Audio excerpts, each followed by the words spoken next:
Hello everyone, good morning, good evening, good afternoon, যে যখন যেভাবে শুনছেন গ্রিটিং রিসিভ করবেন। আজকে রাইট ফর্ম অফ ভার্বের আরেকটা সেগমেন্ট নিয়ে হাজির হয়েছি। সেটা হলো কখন আপনি ভার্বের সাথে আইএনজি যুক্ত করবেন।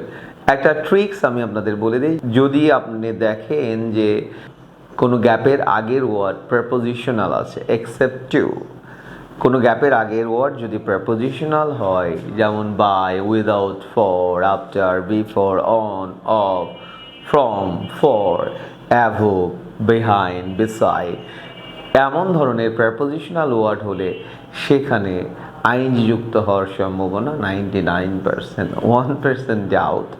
তো আমরা যেমন হইতে পারে যে আমরা ব্যবহার করতে পারি ইউ শুড ক্যারি অন, ব্র্যাকেটে দেওয়া আছে লার্ন, তাহলে আমরা এখানে ব্যবহার করবো you should carry on learning English, nobody avoid of doing the work. So আমরা যখন কোনো প্রেপোজিশনাল ওয়ার্ডের পরে গ্যাপ পাবো তখন অবশ্যই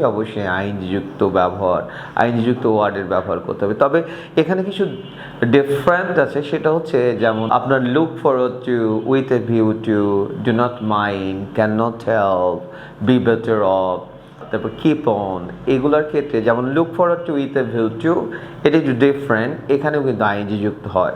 আদারওয়াইজ অন্য ক্ষেত্রে টু এর পরে যদি ভার্ব থাকে, with a view to, look forward to ব্যতীত অন্য কোনো ক্ষেত্রে যদি টু এর পরে ভার্ব থাকে, ভার্বের সাথে আইএনজি ব্যবহার থেকে আমরা বিরত থাকবো।